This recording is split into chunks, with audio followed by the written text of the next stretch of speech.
gravação, estamos sendo gravados agora. Pessoal, essa gravação eu vou deixar ela não fica pública, tá? No YouTube, né? Pra gente não se expor tanto assim. Eu já estou me expondo demais, então a gente deixa ela só para quem tem acesso ao link para poder visualizar a aula, tá? Eu vou deixar o link para vocês aqui no grupo e vou deixar o link no AVA também. O que está acontecendo, a gente está deixando na semana 7, né? Então, seria a unidade 3, que é o que a gente vai entrar hoje, na sessão 1, tá? Vai ficar na parte de aula, vai ter esse link dessa aula aqui. E aí, pessoal, o que a gente vai começar a conversar agora é sobre elementos de fundação. Então, a gente vai começar com os elementos de fundação, que seria a primeira parte da execução da estrutura em si. Então, a gente começa pela fundação e vai subindo, né? Então, a gente vai começar a conversar hoje sobre os tipos de fundação, vamos falar um pouco da importância de investigação geotécnica, falar de alguns ensaios que são utilizados para realizar essa investigação, né? E aí a gente vai falar um pouco dos tipos de fundação que existem. Eu vou mostrar alguns tipos para vocês, os principais, os que são mais utilizados. Vamos falar de métodos executivos em si. Em relação às estacas, a gente tem muita coisa. Eu vou mostrar algumas para vocês hoje. Quando vocês veem, o pessoal de engenharia vai ter uma matéria mais no fim do curso que é só fundações. Inclusive, dou ela na segunda-feira à noite, né? Se alguém quiser, já tem vários vídeos todos. E aí, nessa matéria, a gente vê as fundações mais a fundo e vê o seu dimensionamento e tudo mais.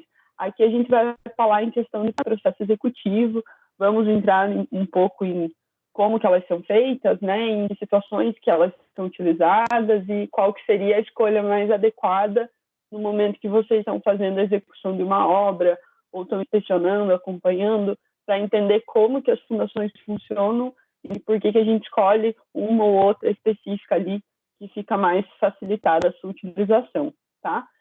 Pessoal, esse PowerPoint aqui que eu estou utilizando, o PDF dele já está lá no link do OneDrive, tá? Se vocês forem ali no grupo, na parte dados do grupo, tem um link ali na descrição. Nesse link ficam todas as aulas em PDF, tá? Nos 3 pontinhos ali, dados do grupo. No link estão todas as aulas em PDF, inclusive essa de hoje.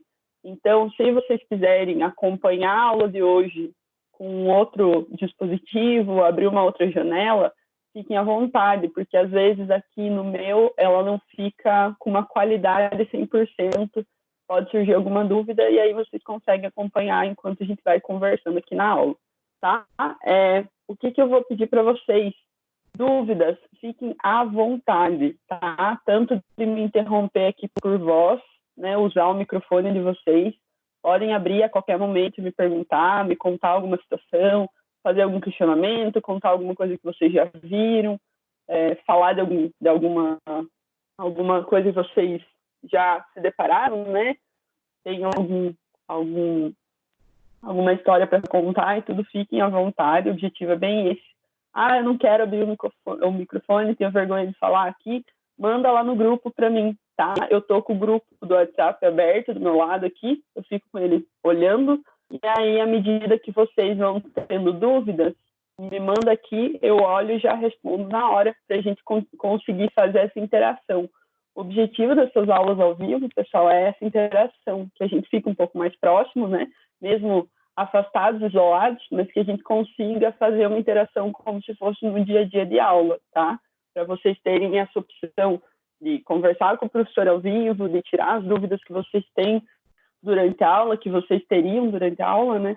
Então, usem esse momento para que a gente consiga conversar um pouco e não deixar dúvidas sobre nenhum assunto, beleza? Em relação às unidades antigas, que a gente já viu, né, que foram aulas por vídeo, a gente teve um vídeo de preparação de terreno e um vídeo de locação da obra, né, que era a parte de implantação ali que a gente estava conversando. O que ficar de dúvidas, teve alguma parte que eu não entendi e eu fiquei confuso, fui resolver alguma coisa, não entendi, fiquem à vontade para me perguntar também, né? Aquelas aulas foram mais distantes ainda, né? Porque a gente não tinha essa interação. Então, eu estou disponível para ir respondendo o que vocês sentirem que ficou faltando, né? Em relação a essa interação, beleza? Vamos iniciar, então, a falar de fundações, tá? Vamos falar dos elementos de fundação. Aonde que a gente começa? Deixa eu mudar o meu ponteiro aqui. Por um laser. Beleza, pessoal. Quando a gente fala de fundação, a gente começa falando do subsolo do nosso terreno. Para que a gente realize essas estruturas, comece a montar a execução da nossa obra, a gente precisa conhecer o nosso terreno, então fazer um estudo do solo, né? Tem um pessoal aqui que tem aula comigo na terça-feira, mecânica dos solos. A gente fala muito disso, de conhecer o subsolo, conhecer as características de cada camada, né? E conhecer as tensões que esse solo pode aguentar. Então, a gente precisa conhecer o subsolo do terreno para poder, sim, depois escolher a fundação que vai ser mais adequada daquele tipo de subsolo, antes da elaboração do projeto de fundação. E o ideal é que a gente conseguisse juntar essa investigação naquelas etapas preliminares, né? No momento que a gente está fazendo a análise inicial do terreno ali, depois que o empreendimento foi fechado, está fazendo a sua preparação, já monta esse processo de investigação geotécnica ali do subsolo para que a gente consiga ter tempo de analisar os dados e montar um projeto de fundações mais adequado, tá? E o que vai nos dar essa investigação do subsolo, qual que é o objetivo dessa investigação? Definir quais são os tipos de solo que estão presentes no meu terreno, tá? Claro, a gente não vai conseguir abranger todo o terreno, porque daí a gente gastaria muito dinheiro, seriam muitos pontos, né? E são ensaios que vão ter um certo custo para serem realizados. Normalmente é feito por uma empresa específica que trabalha só com essa investigação geotécnica, tá? Então, a gente conhece em pontos específicos, eu já vou falar quantos pontos, aonde que a gente coloca, pontos específicos, os tipos de solo, né, que estão presentes em sua maioria naquela região. E em relação aos tipos de solo, a gente vai conhecer também a profundidade e a espessura das camadas. Então, se vocês olharem nessa imagem aqui do lado, né, a gente consegue ver que tem diferentes camadas de solo e cada camada vai ter uma espessura, uma profundidade aproximada ali, diferente, né? E a gente precisa conhecer como que acontece esse perfil geotécnico ao longo da profundidade do terreno. Além disso, parâmetros de resistência, quanto que esse solo aguenta para que ele não colapse, não rompa quando a gente colocar uma estrutura que vá solicitar ele de alguma forma. Então, quanto que ele vai aguentar na hora que a gente colocar a minha estrutura de fundação? Qual estrutura que eu escolho para que eu não tenha um rompimento daquele solo, tá? Ainda, compacidade e consistência. Então, as características do próprio solo em si, de cada camada, como que ela está dividida entre os tamanhos de grãos, né? Se a gente tem uma umidade ali que deixa ele coeso, que deixa aquela camada mais estável, ou dependendo, ela fica muito propensa a formar deformações, então a ter deformações devido à estrutura, e aí eu tenho que ir para uma outra camada. Então a gente dá uma estudada nas camadas em si, para entender como que está a evolução desse perfil, tá? E ainda profundidade do topo rochoso. Então, sempre num terreno, em alguma profundidade, em algum momento, a gente vai se deparar com camadas mais estáveis. Normalmente são camadas que têm rocha na sua composição, ou que são completamente rochosas. Não era essa aqui de baixo, né? Seria a camada mais profunda. A gente chega em alguma altura em camadas que têm esse maciço rochoso, e ali normalmente a gente tem uma estabilidade de ensaio, de visualização, porque há uma camada que tem uma capacidade super alta, super resistente. Se eu chegar nela, eu estou segura. Mas nem sempre eu preciso chegar nela. Às vezes eu tenho camadas mais superficiais que já atendem ao que eu preciso, tá? E aí, pessoal, para finalizar, outra parcela que é super importante é a altura do nível de água, né? Como a gente sabe, a gente tem água que está percorrendo as profundidades do terreno. Um dos objetivos da investigação geotécnica é saber aonde que está essa água, qual que é a altura dessa água, porque isso é importante para eu escolher a fundação demais. Isso vai definir o processo executivo que eu vou aplicar na fundação. Então, dependendo da altura do nível de água, eu posso utilizar um tipo de fundação ou eu preciso partir para um tipo diferente, tá? Dependendo de como que está a presença de água naquela região, naquela altura ou não, beleza? Tranquilo aqui por enquanto, de boa. Fiquem à vontade para me interromper, pessoal. Beleza? Quando a gente fala de analisar o solo, nós temos alguns ensaios que são utilizados para analisar o solo. A Tabata não está conseguindo. Deixa eu ver para ela.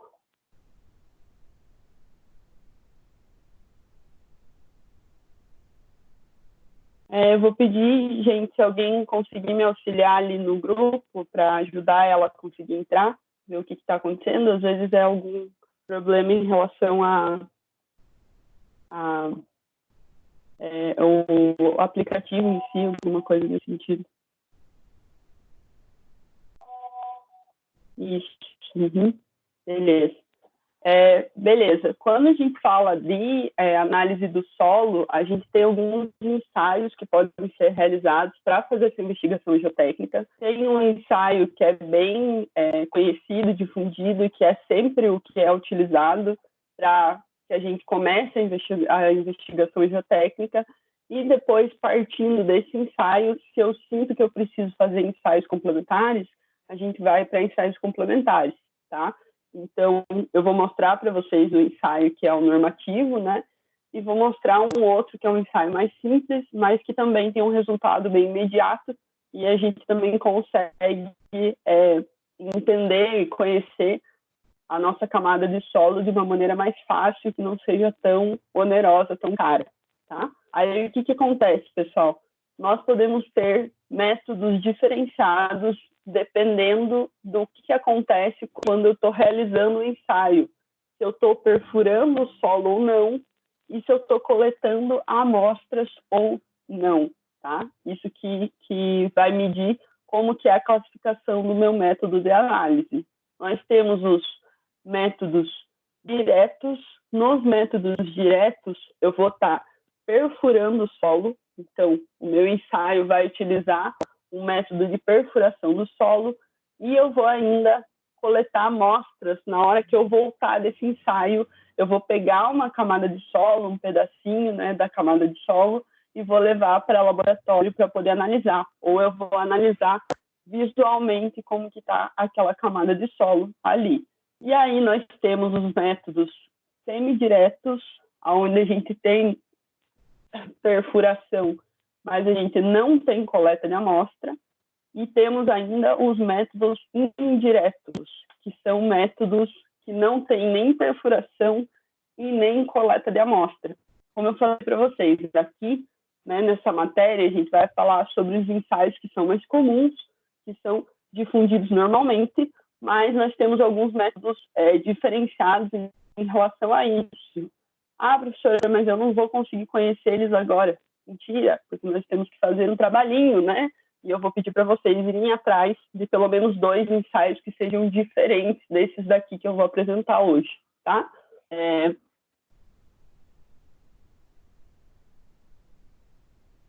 Então, esses ensaios, normalmente,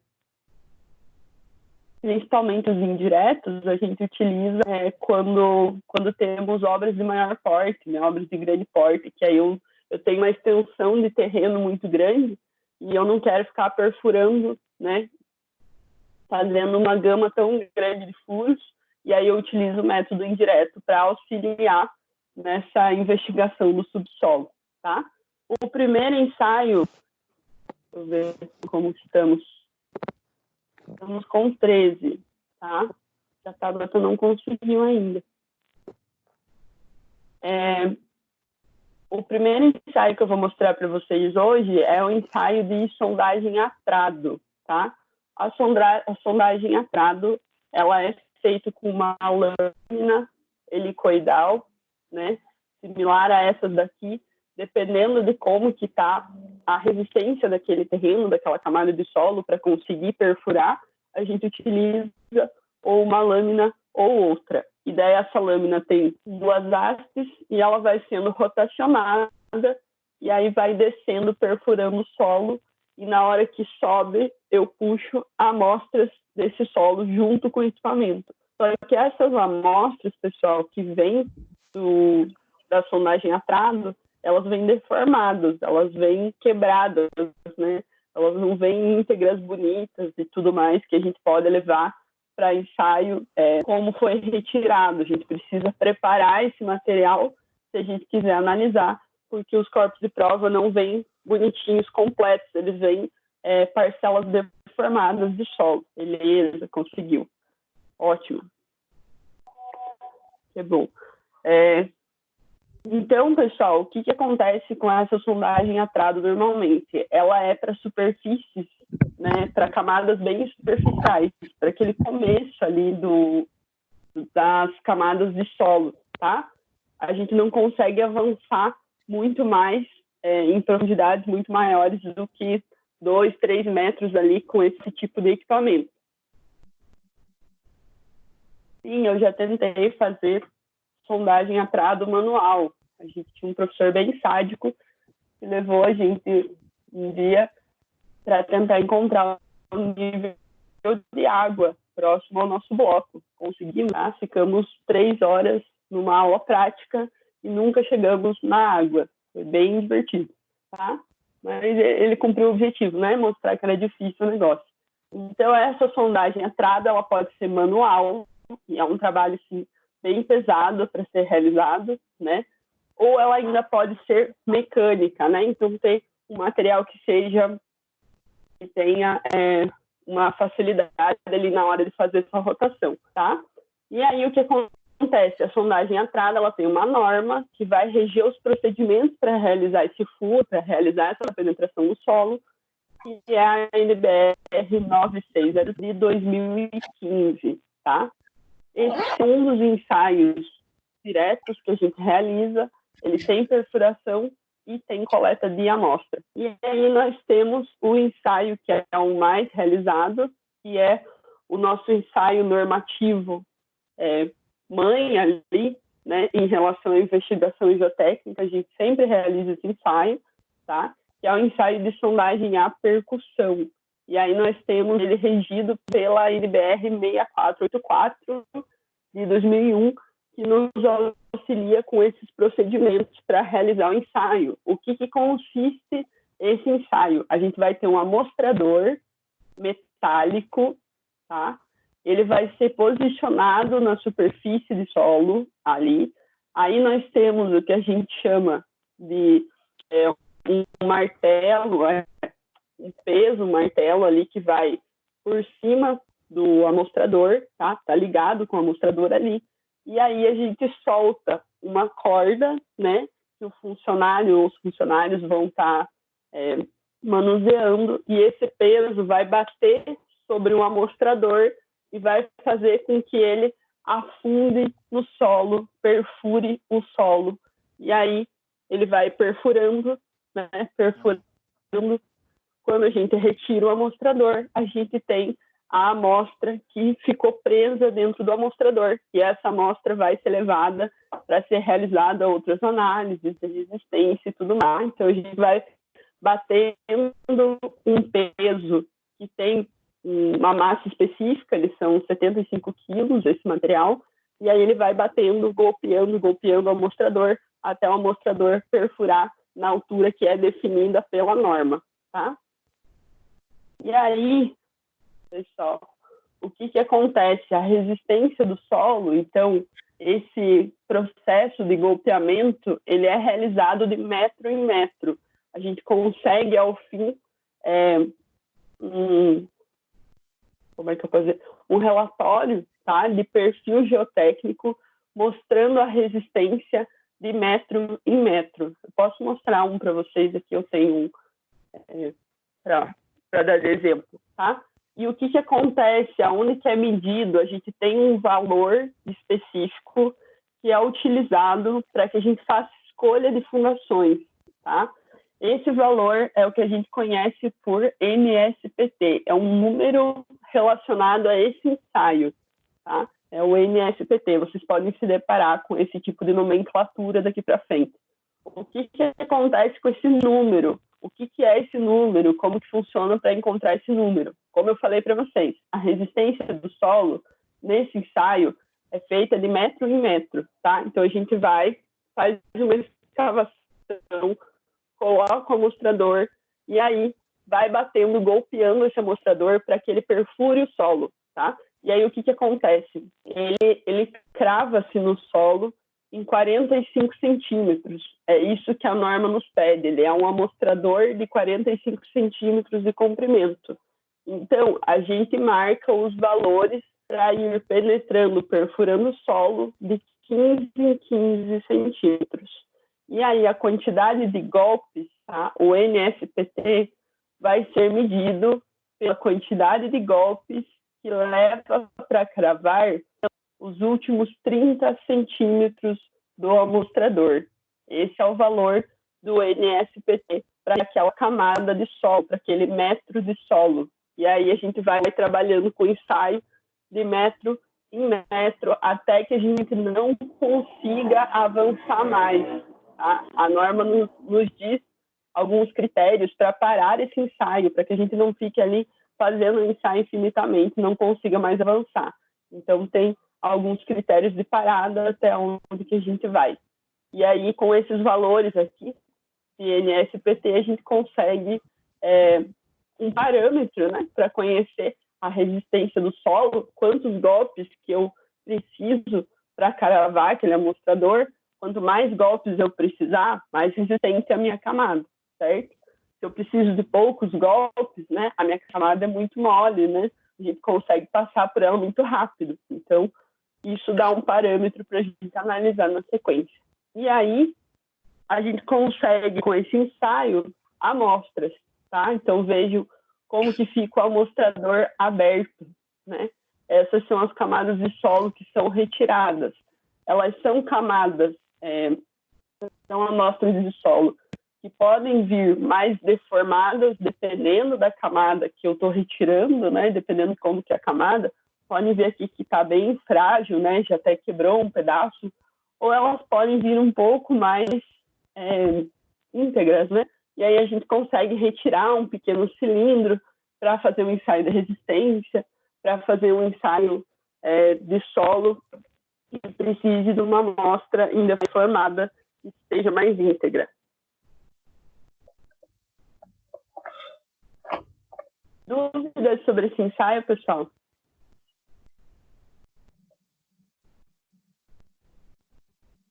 Tranquilo?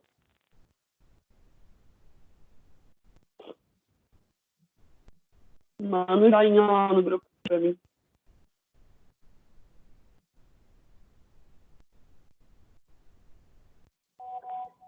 Joia.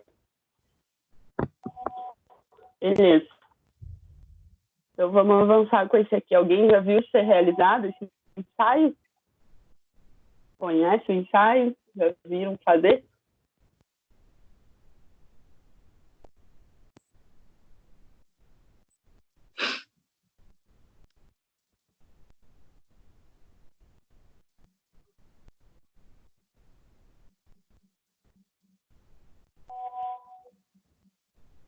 Mas nunca fiz. Ele é um ensaio pesado. Normalmente é uma equipe específica que lida só com investigação geotécnica, né? Que realiza lá, é contratada, terceirizada para vir realizar essas medições ali de investigação geotécnica. É bem interessante de visualizar, quando vocês puderem acompanhar, o ensaio legal de ver fazendo, tá? Tem alguns vídeos no YouTube também, eu posso deixar um para vocês no grupo ali, para vocês verem como que funciona esse ensaio também, tá?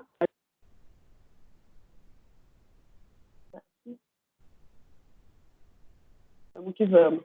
Quantos furos que eu faço para analisar esse material?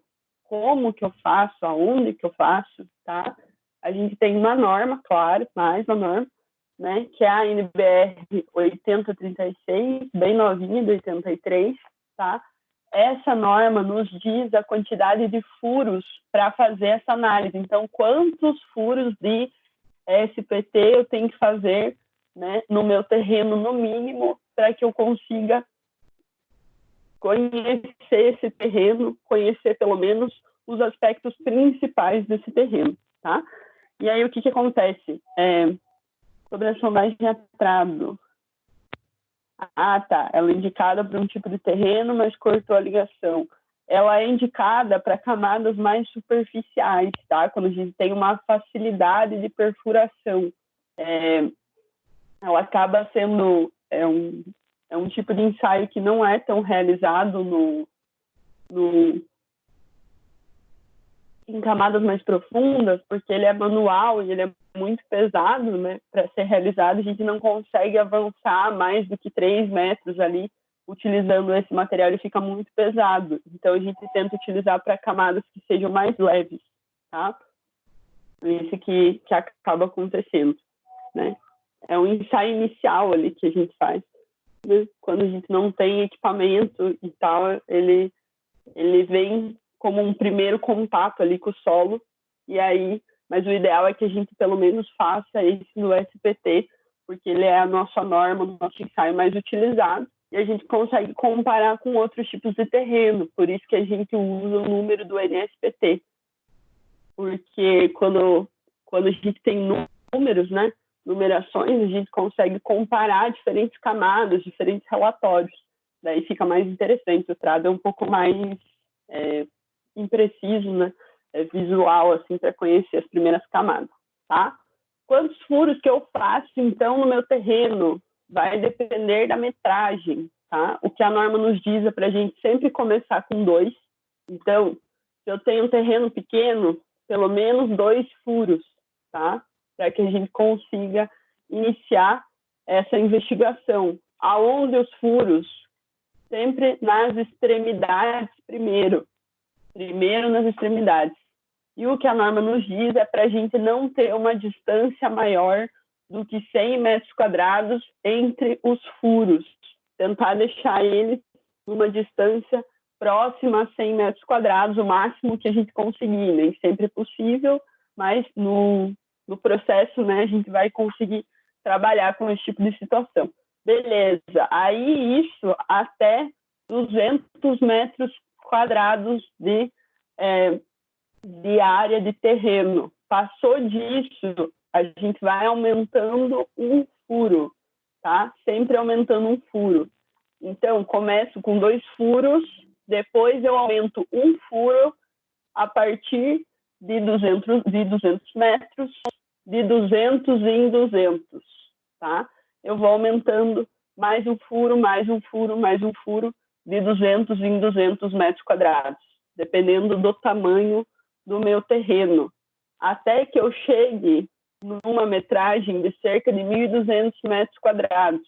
Depois dos 1.200, eu vou aumentar um furo de investigação a cada 400 metros. Então, vou ter um número de furos até 1.200, eu só vou pôr mais um furo a hora que eu chegar em 1.600 metros quadrados. Aí eu somo mais um, tá? Então, a gente espaça um pouco mais quando a gente está num terreno com essa área aqui acima de 1.200 metros. Antes, a gente conta um furo a cada 200, tá?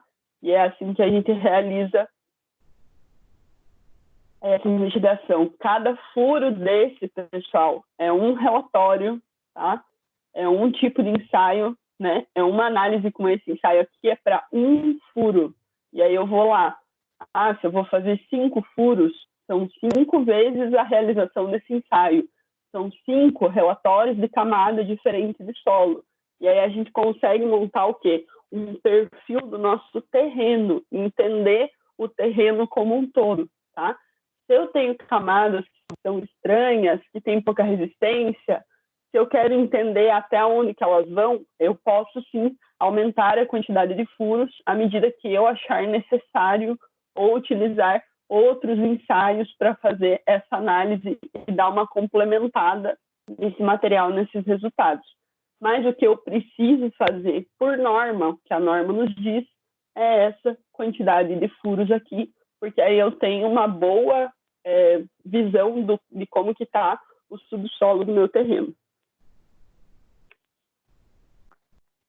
Joia? Aqui tranquilo. Agora, meu povo, que o negócio vai ficar louco. Vamos falar de fundações, tá? Então, a gente vai ter 2 tipos de divisões de fundações. Já vou mostrar para vocês. Como que as fundações vão interagir com o solo, o que isso quer dizer?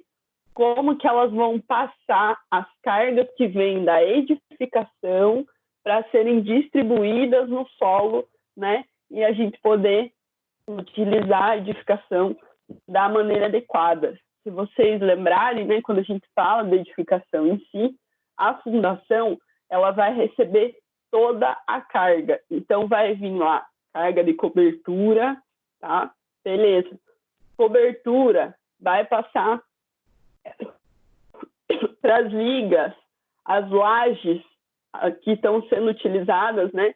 Que a gente está utilizando os cômodos com móveis e tudo mais, também vão passar para as vigas, tá? As vigas vão passar as cargas para os pilares. Os pilares vão passar as cargas para onde? Para a fundação. E aí a fundação vai transmitir as cargas para o solo, tá? É assim que a gente distribui as cargas que vêm da edificação e da utilização no empreendimento. Então, o que acontece? A maneira como as cargas que vêm da edificação são passadas para o solo é diferente dependendo do tipo de fundação. E aí a gente consegue dividir essas fundações em relação a isso, tá? A gente vai classificar elas em relação a isso e em relação à sua profundidade, à sua altura, tá?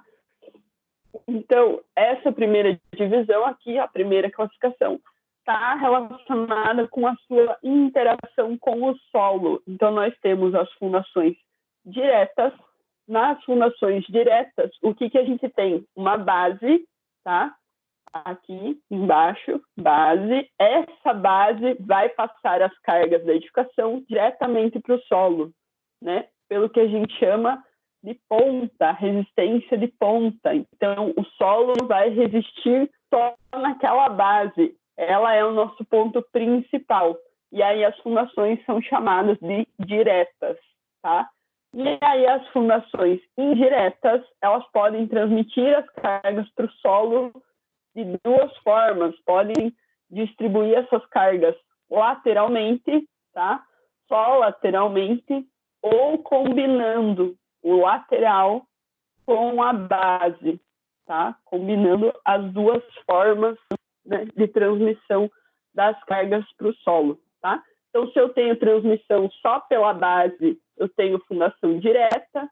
Se eu tenho transmissão por resistência lateral, pelo atrito lateral e pela base junto, ou só pelo atrito lateral, eu tenho fundações indiretas, tá? Além disso, pessoal, além dessa classificação de interação com o solo, eu posso classificar em relação à profundidade. Então, nós vamos ter as chamadas fundações rasas e as fundações profundas. Essa é uma classificação que eu acho mais fácil, tá? Dependendo do livro didático de vocês, de qual bibliografia vocês pegarem, nós vamos ter as 2 classificações. Para a matéria de fundações foi dividido entre direto e indireto. Eu não gostei, mas a gente trabalha com o que tem, né? acho fundações rasas e profundas mais fácil da gente visualizar, tá? Fundações rasas, o que vai acontecer? São fundações onde a profundidade, a altura da fundação em relação à superfície do solo lá em cima, a altura que ela vai ficar embaixo do solo não vai exceder 2 vezes a base do próprio elemento. Então, a gente vai ter uma base, e é essa base que vai transmitir as cargas para o solo. Essa base vai ser maior do que a profundidade. A profundidade não excede a base em 2 vezes, tá? E aí, exemplos de fundações rasas. Vamos ter as sapatas, os blocos e os radiês. Vamos falar sobre todos hoje, né? E aí, quando a gente fala de fundações profundas, nós vamos ter a profundidade desse tipo de fundação no mínimo 3 metros. Começa com 3 metros e vai longe, tá? Em relação às fundações rasas, a gente tem uma diferença bem grande, né, de altura, tá? Já começa com 3 metros quando a gente fala de fundações profundas. E aí, como fundações profundas, nós temos os tubulões, tá? Tem um tubulão aqui, vou contar um pouco deles hoje para vocês. E temos as estacas, tá? A gente vai conversar sobre elas também. E aí, pessoal, para vocês visualizarem o esquema do negócio, vou mostrar aqui para vocês uma classificação, tá, sobre esses materiais. Então, a gente tem as fundações diretas. O que vão ser as fundações diretas? Passam as cargas as cargas de edificação para o solo através da base. Então, nós vamos ter a sapata, o bloco, o radier e o tubulão, tá? Os tubulões também vão passar as cargas pela base, tá? E aí, nas fundações indiretas, nós vamos ter as estacas, onde o atrito lateral entra na conta para passar as cargas para o solo. E aí, o que acontece? Qual que é a diferença na classificação em relação a fundações rasas e profundas? O tubulão, ele é direto, mas ele é uma fundação profunda, tá? Ele tem a altura de, no mínimo, 3 metros. E as rasas vão ficar essas 3 aqui de cima, beleza? Dúvidas em relação à classificação? Não? De boa?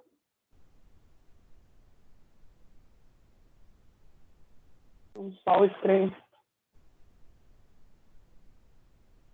Tranquilo?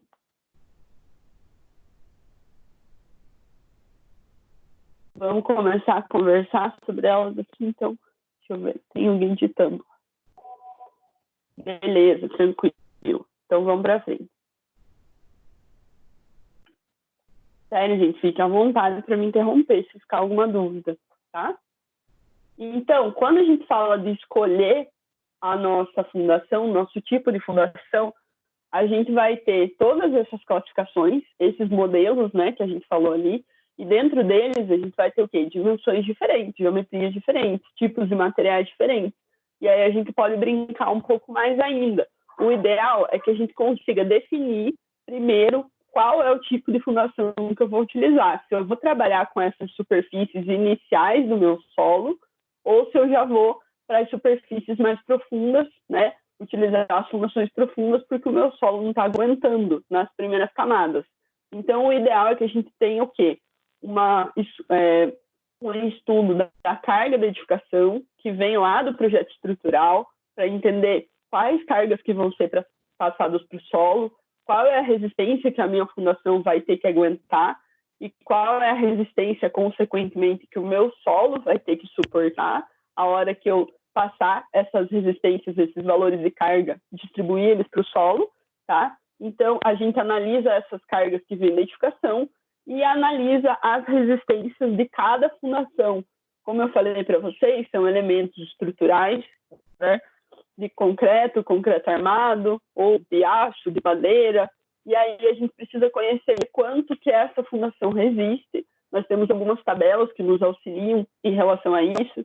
para conhecer os tipos de materiais, né, que são disponíveis, né, e quanto que eles resistem, tá?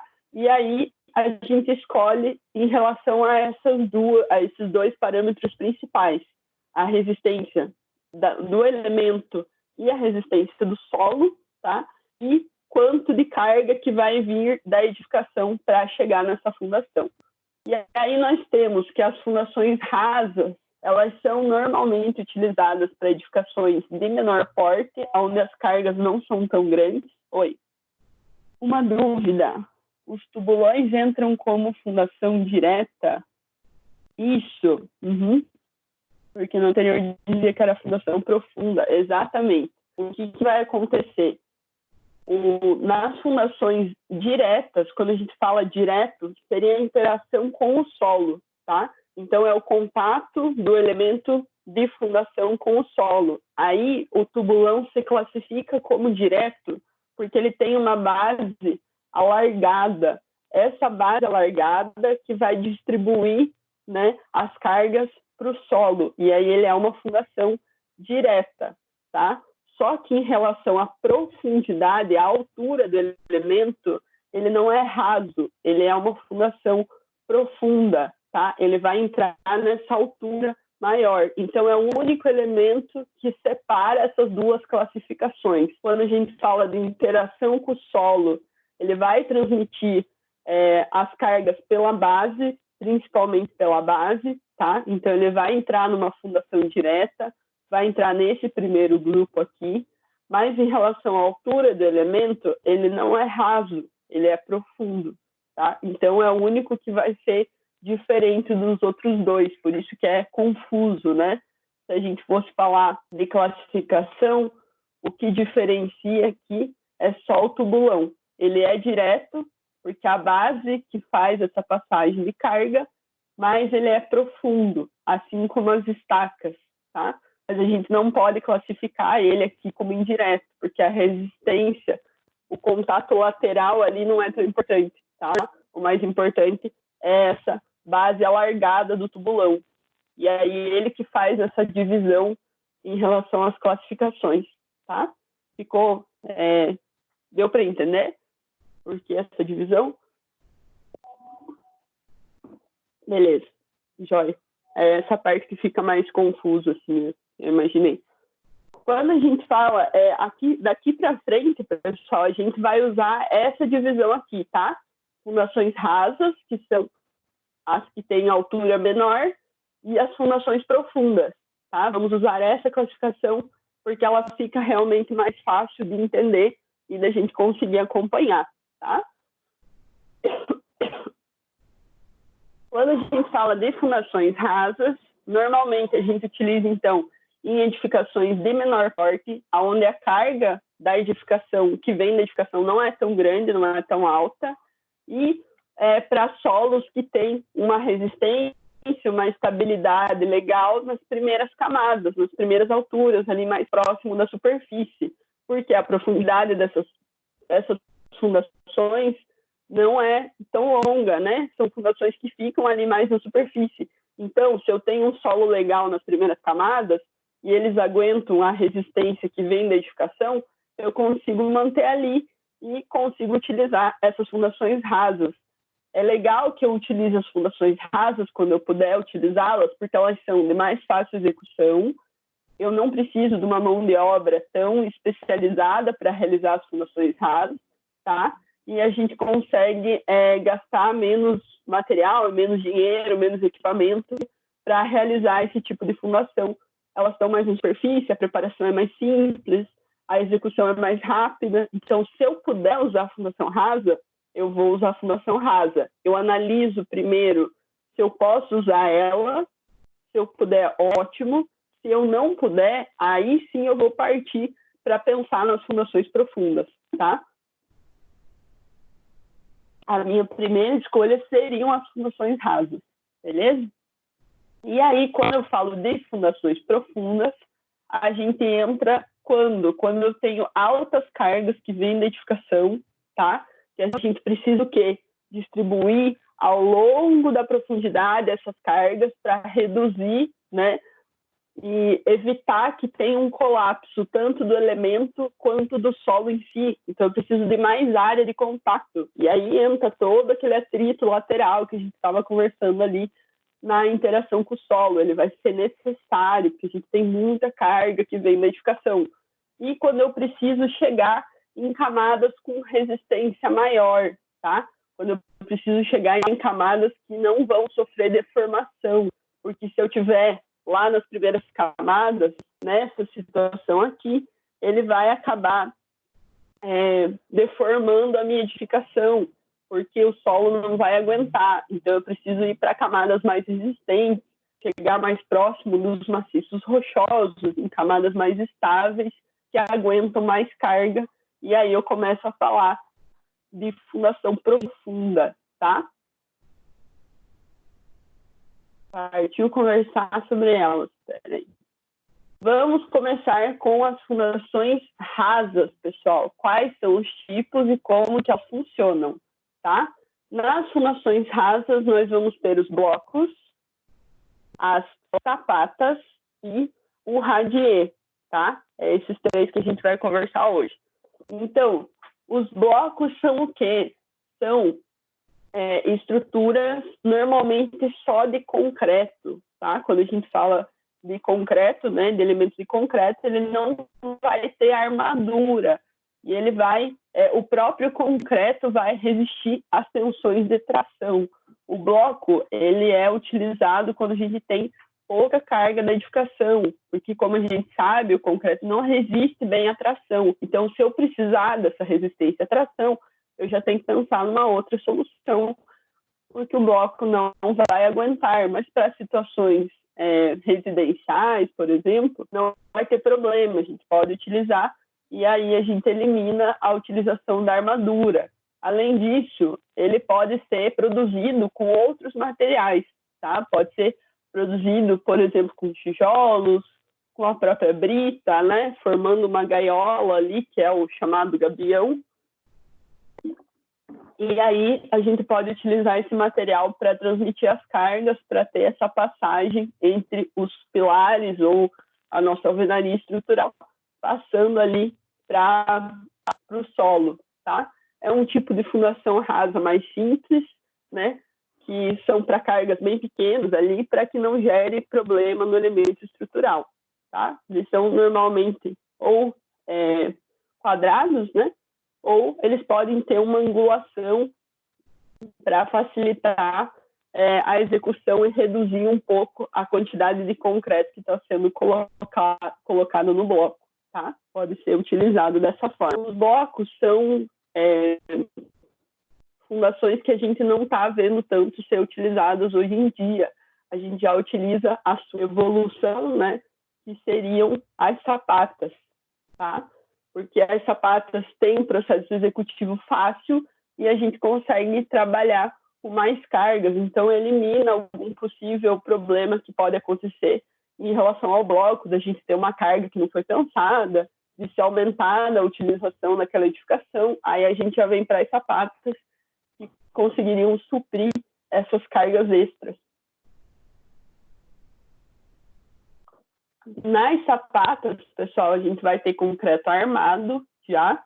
A armadura normalmente vai entrar aqui na parte de baixo para resistir à tração, aos esforços de tração que o concreto não aguenta. Então, ela entra nessa parte, bem similar ao que a gente fala com estruturas de concreto armado comum, né, como as vigas, as lajes. A gente coloca a armadura na parte de baixo para resistir aos esforços de tração que podem acontecer, tá? E aqui, o lance da sapata é que ela é de fácil utilização, ela é rápida de ser feita. Faço uma escavação, monto o material ali, concreto, e deu boa, tá?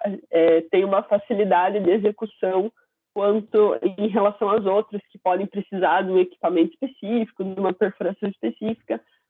Com as sapatas a gente tem uma rapidez de execução, assim, porque o pessoal normalmente está acostumado a fazer esse tipo de procedimento com outros elementos, e com a sapata é mais tranquilo. Só o que é feito normalmente embaixo da sapata para regularizar essa superfície antes dela ser executada é colocar um laço de concreto magro ali, ou de brita, né? Montar uma superfície que seja bem homogênea ali, para que a gente consiga fazer a produção da sapata em cima e não tenha a irregularidade do solo interferindo na geometria da sapata, para que ela não seja solicitada da maneira errada, tá? E elas são produzidas dessa forma, e aí, dependendo da geometria, a gente vai ter tipos de sapatos diferentes que podem ser montadas. Eu trouxe 2 exemplos aqui, que seria a sapata isolada, quando a sapata recebe a carga de apenas um pilar, tá? Vem um pilar naquela sapata e distribui para o solo. Ou a gente pode ter ainda o tipo de sapata corrida, né? Onde a gente tem, por exemplo, quando eu não estou trabalhando com elementos estruturais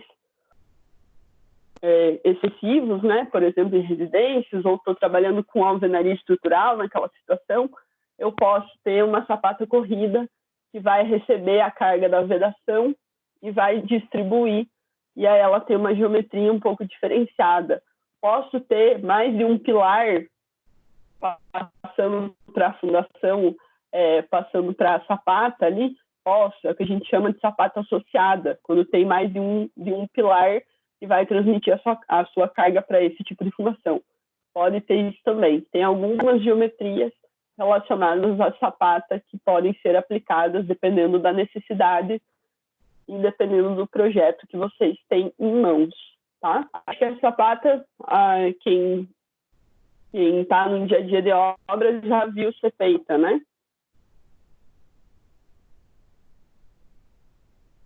Ela é um pouco mais comum de ser realizada, tá? Dúvidas?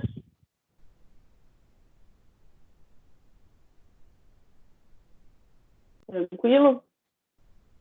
O último tipo de fundação rasa, o radier, pessoal. O que acontece no radier? O radier é similar a uma laje, tá? E ele é uma estrutura de concreto armado, maciço, e ele vai receber todos os pilares da edificação, ou boa parte dos pilares da edificação, tá? Ele vai ficar mais ou menos conforme esse desenho aqui de baixo, tá? Todos os pilares vão estar incluídos naquela grande laje e ela que vai passar as cargas para o solo. Por que a gente utiliza o radier normalmente? Quando eu preciso distribuir as cargas numa área maior, quando eu tenho cargas muito grandes, tá? E quando eu tenho uma quantidade de sapatas muito grande. E aí o que acontece? Eu ia precisar de muito material para produzir essas sapatas e acaba ficando mais barato eu fazer uma laje inteira abordando todos os pilares do que eu fazer várias pequenas sapatas, né, que seriam feitas para cada pilar. Então depende de como que está o meu projeto estrutural, como que ele está distribuído. Aí eu vejo o que vale a pena para mim, né, em relação a dinheiro, a custo e em relação à execução. Sim, é um tipo de fundação cara, porque é uma laje maciça de concreto. O volume de concreto que vai é bastante, tá? É bastante concreto. Em relação a outros tipos de fundação, só se realmente valer a pena, aí a gente já começa a falar de radier, tá? Então, quando a gente precisa de uma distribuição de cargas, ou quando a gente tem uma quantidade de sapatos muito grande e aí fica inviável fazer essa produção, a gente faz uma laje para eliminar essas áreas das sapatas e abranger todos os pilares. O que acontece? Como a gente tem uma área maior, né? Como a gente tem uma área grande ali em contato com o solo, a distribuição vai ser reduzida. Eu vou conseguir distribuir as cargas de uma maneira mais branda para o solo, tá? E aí, mesmo com cargas bem altas, a gente consegue trabalhar dessa forma, né, distribuindo elas e não vou chegar a colapsar no solo, a romper o meu solo, porque a resistência vai ficar equilibrada, tá? Outra coisa que o radier ajuda, pessoal, é por ele ser uma laje, né? que é uma superfície contínua ali, a hora que tiver algum tipo de deformação que pode acontecer, e dependendo do solo vai acontecer, mesmo que seja pequena e que eu já tivesse conhecimento dela, né? Porque eu fiz um estudo do meu solo inicialmente, pessoal de mecânica dos solos, a gente vai tá começando a falar de recalque, né? De tipos de deformação, mesmo que o meu solo tenha um rebaixamento à medida que eu vou utilizando essa essa edificação, né? E ele pode causar um rebaixamento do solo. O radier ajuda para que essa deformação seja homogênea, tá? Para que o movimento da edificação não seja diferenciado em relação a uma lateral ou outra, né? Algum ponto da edificação ou outra. Com a presença do radier, ele consegue homogeneizar essas deformações, auxilia nesse tipo de situação também, tá? Então, é bem legal de ser realizado quando for possível. Alguém já viu ser feito radier?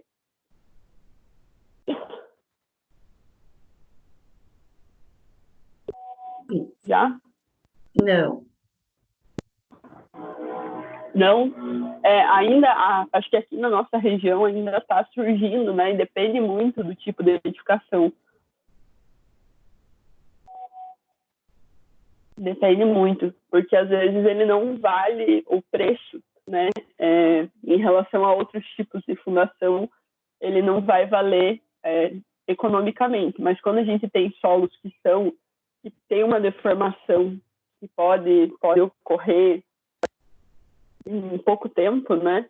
E a gente quer reduzir um pouco essa deformação e conseguir distribuir melhor as cargas, o radier começa a se tornar uma opção interessante de ser feito. Indicado quando tem lençol freático raso? Sim, é indicado sim. Isso, ele é indicado sim. Vamos entrar nesse ponto aí. O que acontece, pessoal? Quando a gente tem o lençol freático, o nível de água muito próximo da superfície, a gente tem que começar a pensar nas soluções ou para não atingir esse nível de água, ou para realizar uma drenagem e rebaixar mais esse nível de água, para que eu consiga, por exemplo, fazer uma escavação para fazer uma sapata. Se vocês forem ver, a gente precisa de uma escavação para montar ela, né? Ou eu preciso rebaixar mais esse nível de água, ou fazer uma fundação que não precise de uma escavação tão aprofundada. Então, vejam, a espessura do radier em relação à sapata e ao bloco, ela é, sim, mais superficial ainda. Então, se eu não quero fazer o rebaixamento, se o rebaixamento é muito caro, tá? A drenagem seria muito cara, eu posso pensar nesse tipo de solução e aí eu elimino esse contato fundação-água, tá? Isso é recomendado, sim, para esse tipo de situação.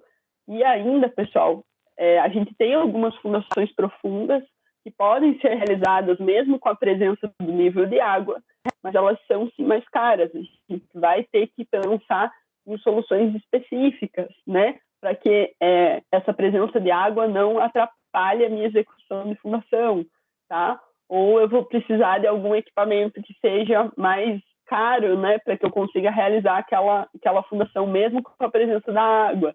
Então, acaba sendo pesado o que fica mais interessante de ser feito.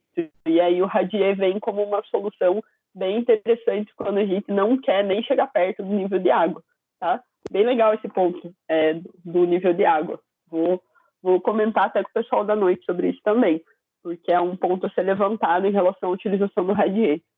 Ele não nos permite não nos aproximar, né, do nível de água, e aí a fundação fica livre desse contato, quando a gente tem o nível de água muito próximo da superfície.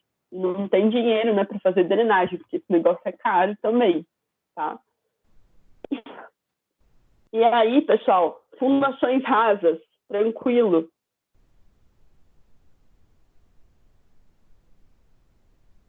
Fechamos. Blocos, sapatas e radiers. Agora nós vamos para as profundas. Fundações profundas. Beleza. Nas fundações profundas, pessoal, então, a gente começa o quê?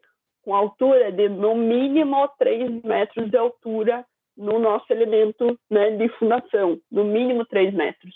E aí, a gente pode ter estruturas, normalmente, quando a gente fala das pré-fabricadas, de 6 a 12 metros. Quando a gente fala das moldadas em loco, o céu é o limite, tá? Então, a gente utiliza a profundidade para chegar em camadas de solo mais profundas, mais estáveis, mais próximo do maciço rochoso, tá? Para que a gente consiga uma estabilidade, uma resistência que as camadas superficiais não nos dariam. E aí a gente vai conversar um pouquinho sobre os tipos de fundações que a gente tem e que podem ser utilizadas e aplicadas, né, na parte de fundações profundas.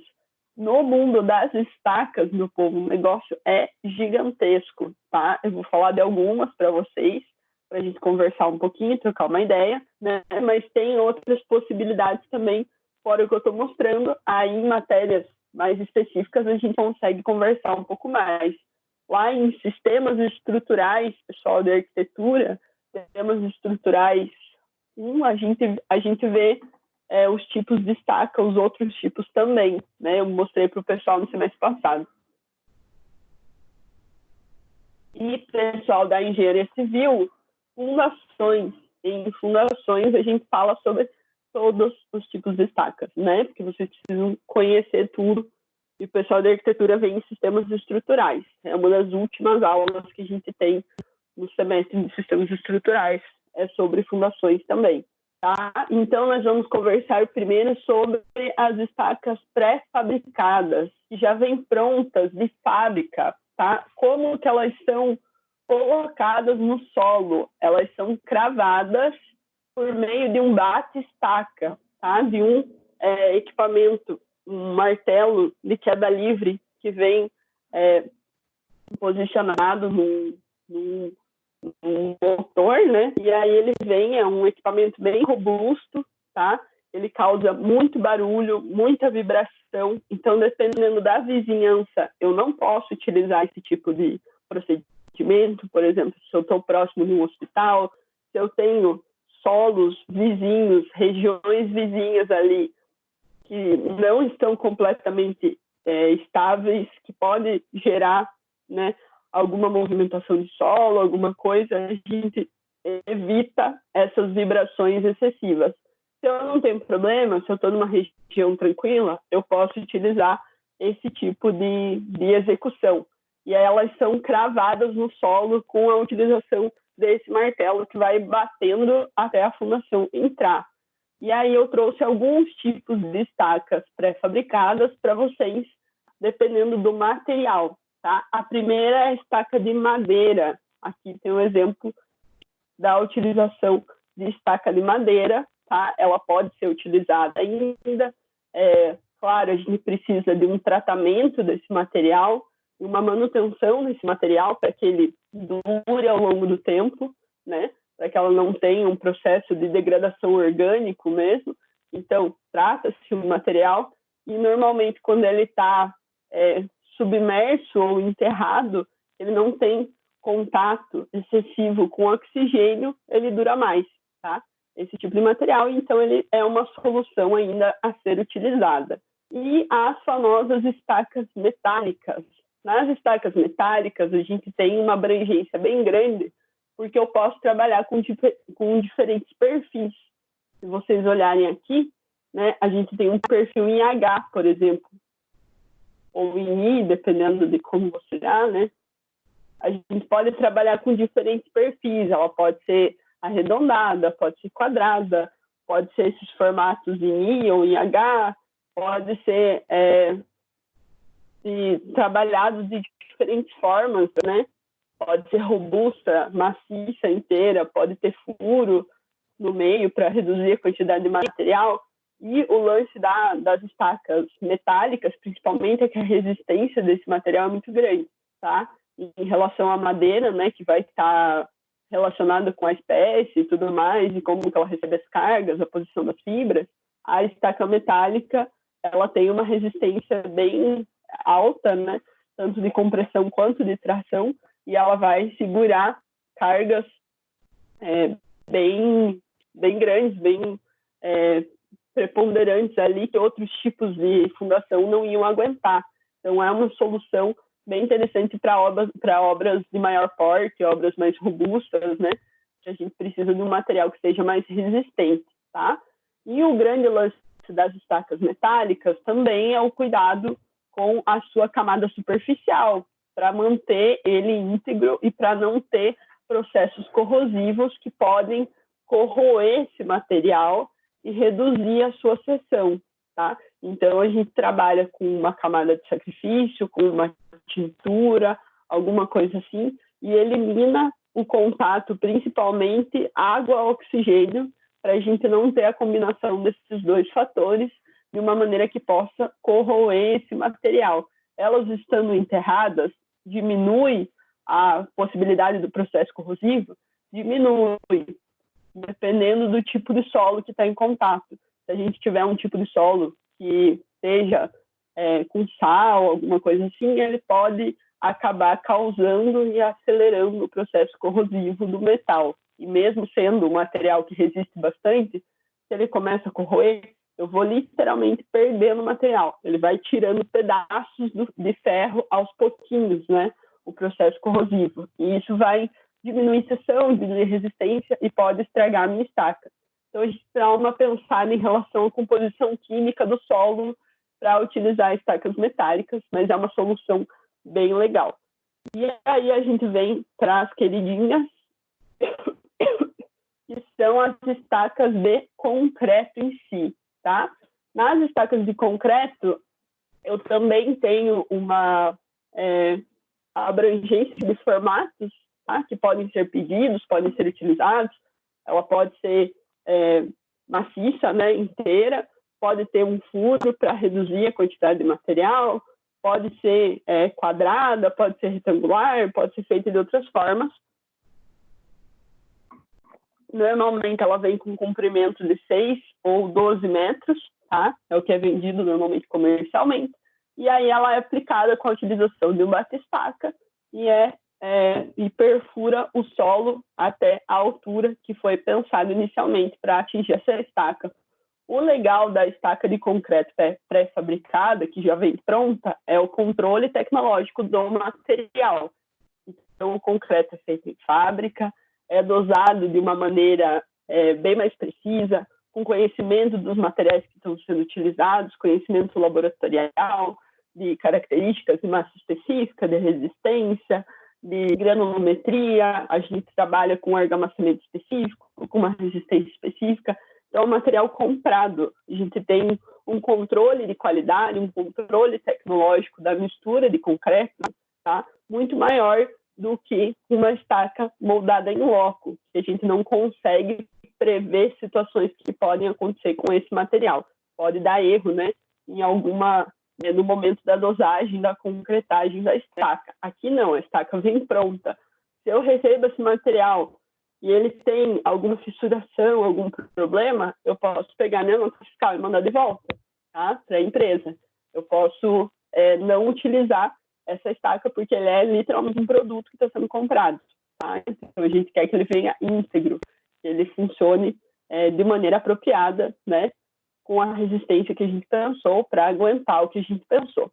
E aí eu trouxe aqui para vocês um videozinho do YouTube que mostra a cravação de uma estaca pré-moldada de concreto, tá?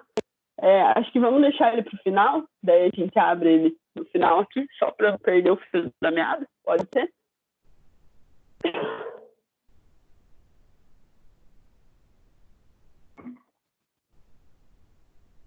Uhum. Ou vocês preferem que abra agora no final?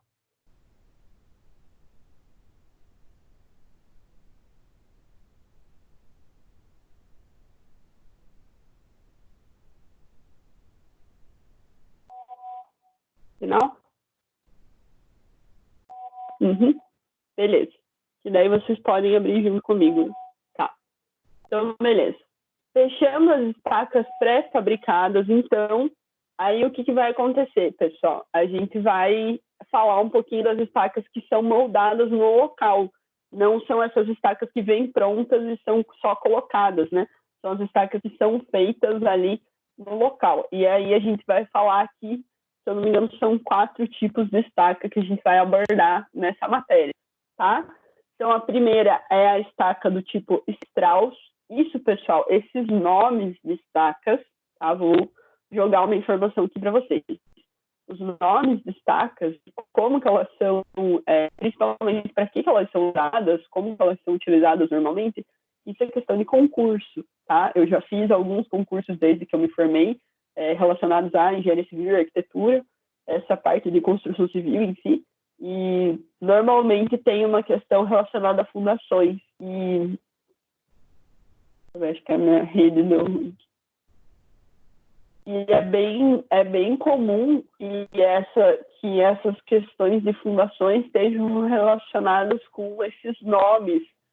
Vai perguntar para você ou de tubulão, ou esses nomes de estacas, assim, estaca Strauss, estaca Frank, hélice contínua, que são os que a gente vai comentar hoje, que são as mais comuns, e elas têm pequenas diferenças em relação à execução, e aí ele pode, eu vi algumas questões em relação, assim, ao método executivo, e aí perguntava o nome da estaca. Tá? Não foi uma vez que eu vi, foi uns 5 concursos diferentes, em cidades diferentes, para trabalhos diferentes. Então, são questões de concursos específicos de fundações. E tem a possibilidade de abordar esse assunto de investigação geotécnica, fundação, estudo de solo, alguma coisa nesse sentido, tem uma grande chance de cair alguma questão relacionada a fundações, tá? É bem comum.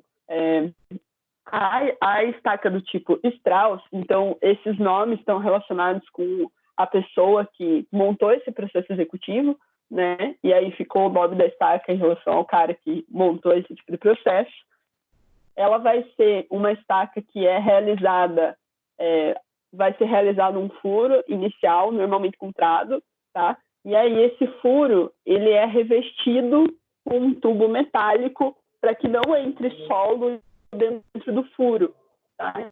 Então reveste com um tubo, deixa o tubo aqui, ó, pronto, né? Deixa o furo estável e vai ser feita a descida de uma mangueira, de um mangote lá para baixo, bem no cantinho lá, né, na extremidade da estaca, e aí vai ser concretado sempre de baixo para cima. Tá?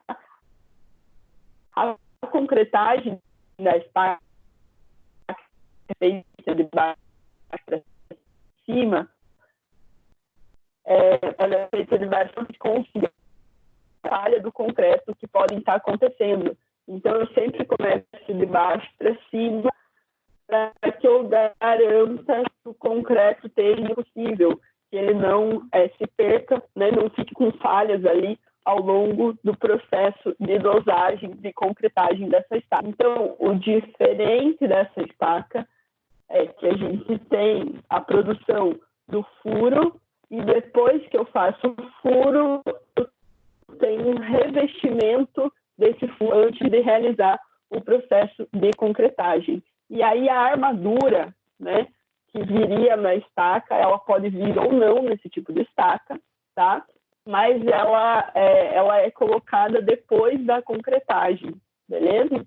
Eu concreto primeiro e aí eu venho e coloco a armadura no material que já está concretado. Então, o ideal é que a gente tenha o quê? Um concreto fluido, para ele conseguir trabalhar bem dentro do furo, para que não fique falhas, e para que ele possibilite a entrada do conjunto de armadura depois, na sequência, para fechar o conteúdo da estaca em si. Tá? Então, o diferente é o revestimento do tubo, e isso é feito, pessoal, essa perfuração e a moldagem desse tipo de estaca é acima do nível de água. Então, se a gente tiver um nível de água que esteja superficial ali, muito próximo, esse tipo de estaca não rola, tá? Não é indicado para esse tipo de situação. Beleza, estaca Strauss, tá? Vamos para a próxima. estaca Frank, pessoal. Na estaca Frank, a gente também vai ter um revestimento do nosso furo com um tubo, mas é esse próprio revestimento que vai fazer o furo, tá? Então, a gente vai cravar esse revestimento com o mesmo martelo hidráulico lá, que é da Livre, que a gente estava falando nas estacas pré-fabricadas. Então, aqui eu também tenho vibração, né, do nosso solo, porque eu vou cravar esse tubo até que ele consiga fazer o furo, retiro o material, tá? O solo, né, para liberar o meu furo ali, a hora que eu estou fazendo essa cravação. Aí o que acontece? Lá no fundo da minha perfuração, a gente vai mandar um material magro ou uma mistura de pedra brita com areia para fazer uma base inicial, essa base aqui alargada que vai ficar em contato, para montar uma superfície mais regular para a extremidade da minha estaca. Esse que é o procedimento diferenciado da estaca Frank. A gente tem um tubo que é cravado, né? É um tubo cravado por martelo hidráulico, e aí a gente manda um material magro lá para baixo, ou uma mistura brita com areia, e esse material é socado lá embaixo, né? Para montar esse balãozinho que a gente está vendo aqui na imagem, tá? Esse balãozinho garante a superfície, a extremidade ali da estaca, tá? Faz esse primeiro contato com o solo, para que a gente garanta que ele vai ser, que ela vai ser executada da forma correta, e a gente vai ter todo o comprimento que a gente queria e a interação da ponta e da lateral da maneira que a gente imaginou. E aí o processo de dosagem vai ser o mesmo, tá?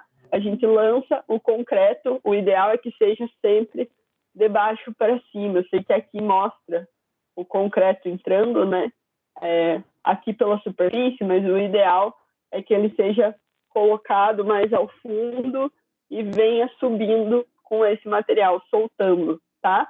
E a armadura, ela é colocada previamente, tá? Então, a gente monta o furo, coloca a armadura e daí concreta, beleza? E a diferença é o tubo cravado e esse balãozinho inicial, que é feito com material magro, né? Que não tenha tanto consumo de cimento ali, né? Pode ser um concreto que tenha menos cimento na sua composição e mais pedra brita, mais areia, ou uma mistura brita-areia, para a gente conseguir montar essa superfície inicial, tá? Essa é a estaca Frank. Também, pessoal, mesma situação. É uma estaca que deve ser feita acima do nível de água, né?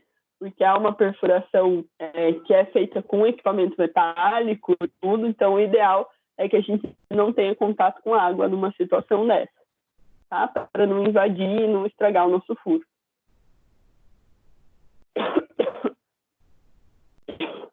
E aí, nós temos essa nova estaca aqui, que é a chamada estaca raiz, tá? A estaca raiz, normalmente, ela é um equipamento, um tipo de elemento mais esbelto, então ela é mais fininha mesmo, tá? E para realizar a sua concretagem, ela é uma perfuração, é feita uma perfuração bem menor, com diâmetro bem menor, tá? É uma perfuratriz de pequeno porte ali, que pode ser utilizada já para realizar esse tipo de estaca, para realizar a sua execução. Quando que ela é utilizada? Ela pode ser utilizada normalmente, né, para cargas, para chegar numa resistência nas camadas com resistência maior, tá? Mas o que normalmente é utilizado, o tipo de estaca raiz, é uma estaca de reforço, tá? É o que a gente vê mais a sua aplicação prática. Então, ela vai reforçar tanto outros tipos de fundação, por exemplo, se a gente está numa edificação que já tem uma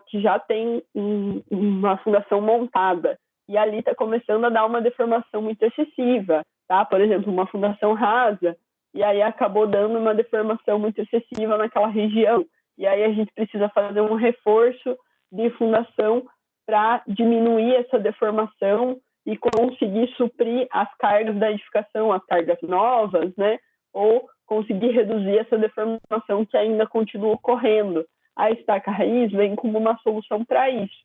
Ela pode ser produzida com uma perfuratriz pequena para chegar numa profundidade maior, e aí a gente realiza a concretagem desse furo, né, com esse mesmo procedimento. A gente normalmente coloca um revestimento similar a essa aqui, né, a estaca Strauss, monta um revestimento depois da perfuração, coloca a armadura e realiza a dosagem com o concreto, tá? A concretagem dessa estaca, né, sempre de baixo para cima, para evitar percas. Essa é uma estaca ainda que é utilizada para contenção de taludes. Então, quando eu tenho uma camada de solo que está inclinada, né, o que a gente chama de talude, que foi escavado, ficou ali inclinado, e eu tenho um material que seja, que tenha a possibilidade de se desagregar e causar um desmoronamento, alguma coisa assim, de perder coesão, eu posso dar uma segurada nesse talude, né, reforçando o meu solo. Como que eu posso reforçar o meu solo? Por exemplo, utilizando esses elementos, as estacas raízes. Então, eu posso colocá-las inclinadas, né, se vocês verem aqui, nessa situação, eu posso colocar elas inclinadas aos pouquinhos ali em relação ao talude, montar esses elementos de concreto, chegar numa camada aqui que esteja mais estável, tá? Que vai segurar essa movimentação do talude, do maciço de solo, que pode acabar acontecendo, né? Dependendo da situação como ele está ali, e aí eu evito essa movimentação, essa desagregação do material. Então, é uma estaca esbelta, fininha, tá? Que é feita com uma perfuratriz de pequeno porte. Ela também tem um tubo de revestimento, também tem concretagem feita na hora, né? Moldada em loco, mas ela normalmente é utilizada para reforço de fundação ou contenção de taludes. É esse o objetivo desse tipo de estaca, tá? É uma estaca um pouquinho diferente. Beleza, tranquilo? Vamos para a principal, que é utilizada em todos os lugares, em todo mundo. Gente, essa aqui é a estaca mais utilizada no mundo. É a estaca chamada hélice contínua, tá? A hélice contínua, eu tenho um concurso que fala sobre fundações, né, que tem essa matéria. Preciso conhecer a estaca hélice contínua? Sim, pelo amor de Jesus Cristo, conheçam essa estaca, tá? Ela é bem essencial quando a gente fala de fundação. Essa é a primeira estaca que tem que vir na cabeça quando a gente fala de moldar em loco, tá? É a estaca mais utilizada no mundo. É um dos procedimentos mais conhecidos quando a gente fala de estaca moldada em loco. O que acontece com esse tipo de equipamento, tá? Se vocês forem ver, é um equipamento parecido com aquelas... Peraí, deixa eu tentar direito. Parecido com aquela lâmina da sondagem de estrado que a gente estava comentando. Então, é o mesmo procedimento para realizar a perfuração, mas é bem mais robusto, né? O diâmetro vai ser maior e tudo mais. O que acontece com esse tipo de estaca? A gente faz a perfuração, tá? A perfuração é realizada, e aí, aqui no meio dessa lâmina, tem uma mangueira, uma bomba, tá? Que já vai levar o concreto lá para baixo. Então, a gente não precisa fazer o furo primeiro, e aí depois vir com o concreto, depois que o furo já está estabilizado. A gente faz o procedimento de uma forma muito rápida.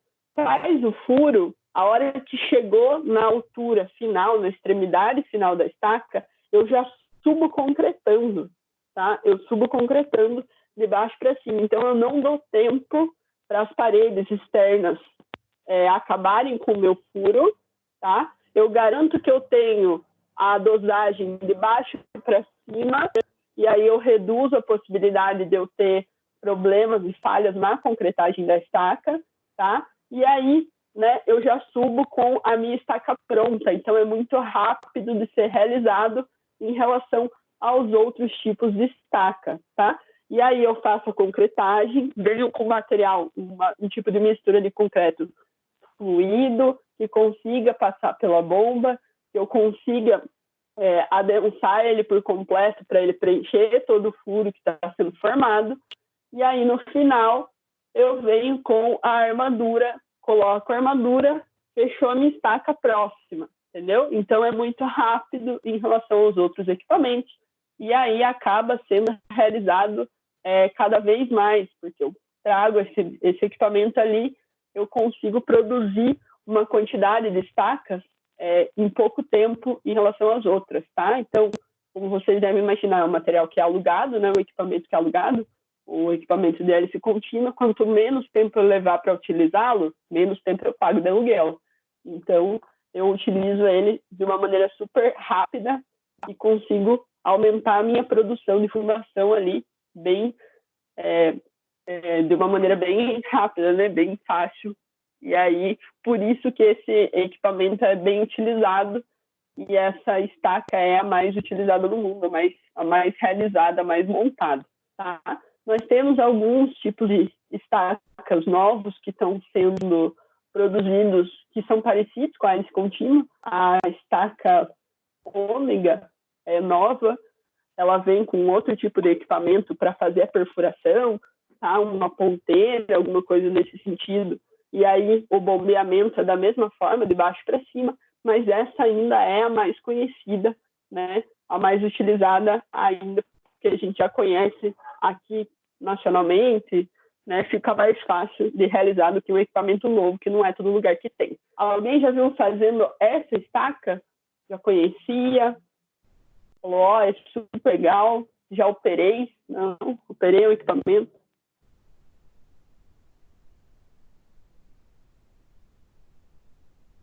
Não, beleza?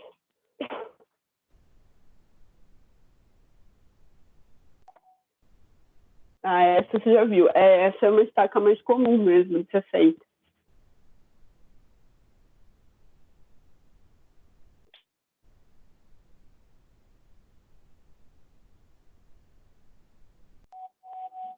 Uhum. Bem legal, né, gente? Essa é bem divertida de ver também. Se tiverem oportunidade, são etapas, pessoal, de obra, que principalmente quando a gente está começando, quando está em estágio, quando está nos primeiros contatos, são etapas muito interessantes de vocês acompanharem, tá? A etapa de fundação, as primeiras concretagens, né? Os primeiros acabamentos, para vocês entenderem como que esses processos são feitos. Essa etapa de realização de fundação é uma etapa onde são equipamentos super robustos, a gente consegue analisar como está o nosso solo, consegue ver como que as pessoas vão resolver problemas relacionados a nível de água, esse tipo de coisa, um furo colapsou, como que é resolvido. Então, entender como que é feito o procedimento para executar uma fundação e conseguir acompanhar esses processos é muito legal. Não percam essa oportunidade quando vocês estiverem em obra, tá? Estiverem nos seus primeiros trabalhos e tudo mais. É muito interessante vocês verem isso na prática, conhecerem esses processos de fundação, como que eles são feitos, tá? É bem divertido. Beleza, estacas. Então, a gente falou das fundações rasas, relembrando, fundações rasas, blocos, sapatas, radiês, tá?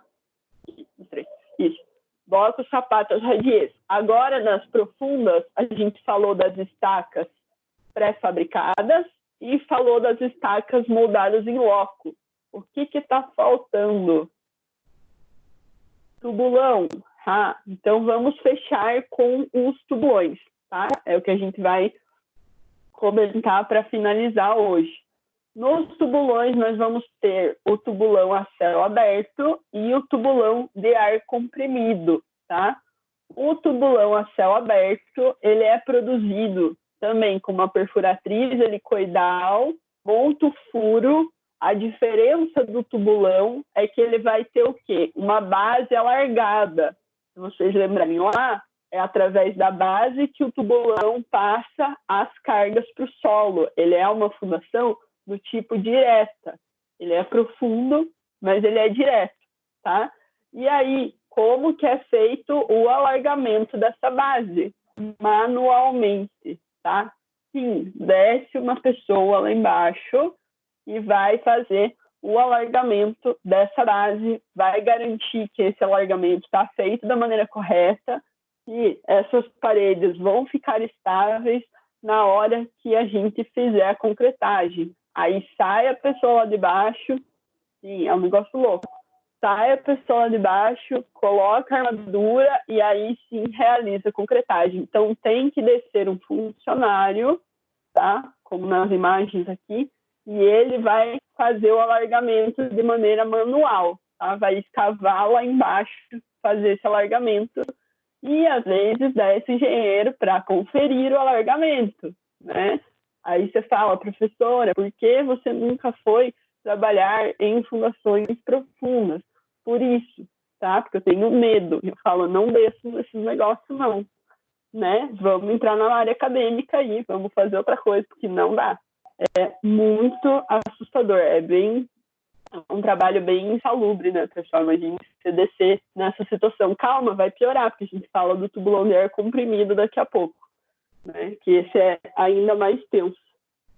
É bem assustador. Eu acho, quando eu ouvi falar na primeira matéria da universidade que falou disso, eu falei, estão me zoando, não pode, é mentira isso aí, é zoeira com a minha cara. Não, é verdade, isso acontece, tá? O tubulão a céu aberto, então o que ele vai ter? Ele não vai ter revestimento, gente. Então, é um furo solto. Olha quando o cara tá lá embaixo e tá um desmoronamento desse furo, pode, tá? Isso acontece também. Então, é bem perigoso. E que, né, com essa imagem na cabeça, né? Pois é. Não é comum de ser feito escória nesse aqui. No de céu aberto não é comum, tá? Ele só abre o furo e desce no furo mesmo. É bem isso, né? Arquitetos felizes agora que não vão ter que descer e inspecionar esse negócio. Gente, é bem esquisito, né? Se vocês forem ver, o cara desce mesmo ali. No máximo, eles põem uma armação bem leve ali para segurar um pouquinho, mas não tem aquele revestimento metálico igual nos outros tipos de estaca, né, que a gente estava comentando. Ele é mais manualzão mesmo, tá?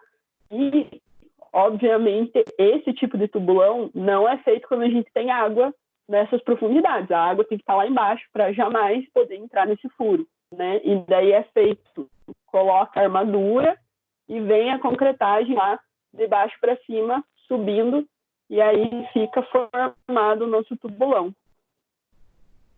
Em últimos casos, que é feito a céu aberto. Sim, esse tipo de fundação, eu preciso de chegar numa fundação, numa camada de resistência de solo que resista mais, então eu preciso de uma fundação profunda, mas, por exemplo, eu não tenho dinheiro para um equipamento parecido com esse aqui, não tenho dinheiro para montar esse tipo de tubulação aqui, não tenho dinheiro para comprar uma estaca pré-fabricada, para ir atrás de uma coisa que já está pronta.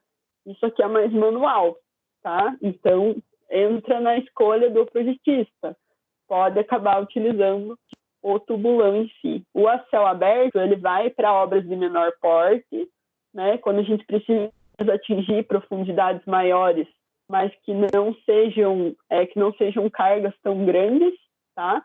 Então, a gente pode falar do tubulão a céu aberto. Ele é, assim, bem insalubre e não é tão realizado hoje em dia, né? A gente está evitando exatamente por esse tipo de situação. A gente tem um perigo para o operador ali, para a pessoa que está nesse processo é muito grande, né? Então, tentar evitar fazer esse tipo de situação, tá?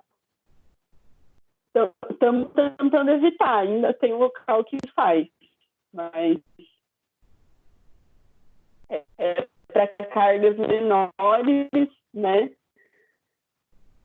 Normalmente difícil buscando essas soluções, as estacas pré-fabricadas estão ficando cada vez mais aqui, e aí a gente, a não ser que eu esteja num local submerso, tá? Ou que eu tenha um nível de água muito próximo. E aí a gente pode falar de um outro tipo de tubulão, que é o tubulão de ar comprimido.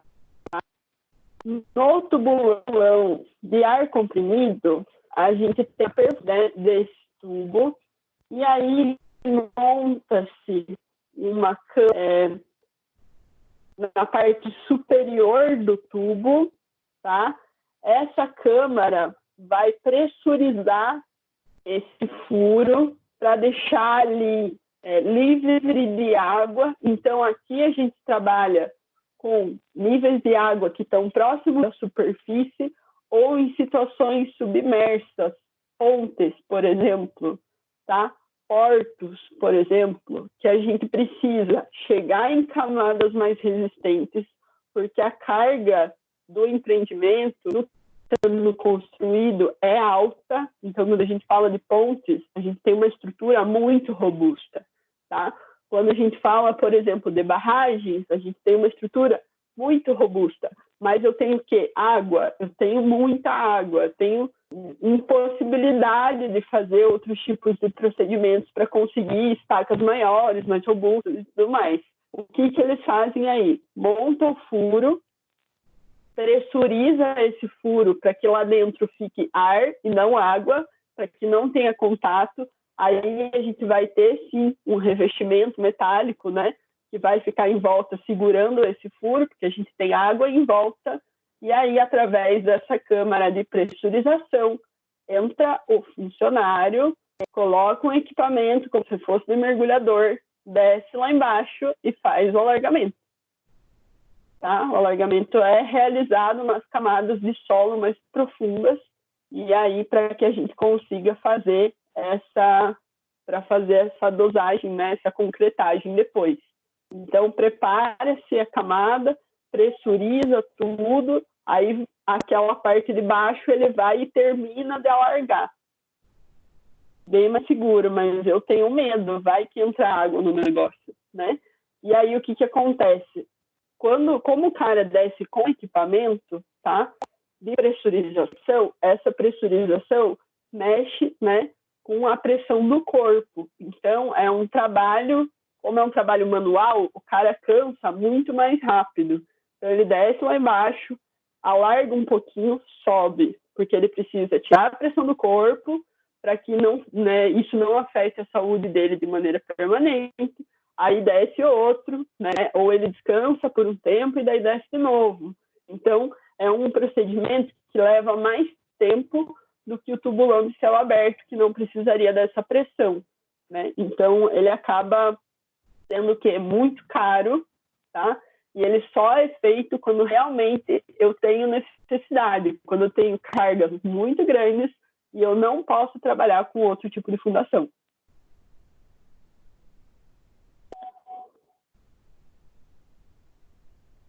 Exatamente, tenho muito medo, e o lance da pressão é bem complicado, pessoal, porque ele mexe com a pressão do corpo, né? Como a gente sabe, tem pessoas que não conseguem fazer mergulho, porque a hora que vai descendo, aumenta a pressão, o peso, né, em si, e aí a pessoa fica ansiosa, né, e dá tipo um ataque de pânico, alguma coisa nesse sentido.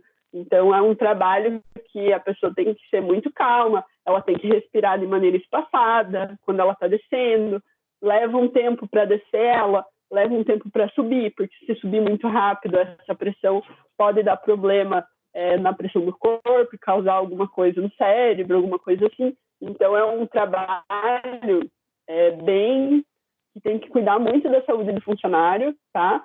Para ser realizado, assim, então é bem complicado. Sim, podem pedir para o engenheiro descer e conferir o alargamento também.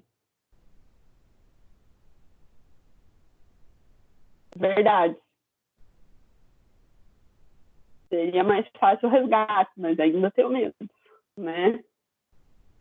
Principalmente o grande problema aqui é o lance da pressão.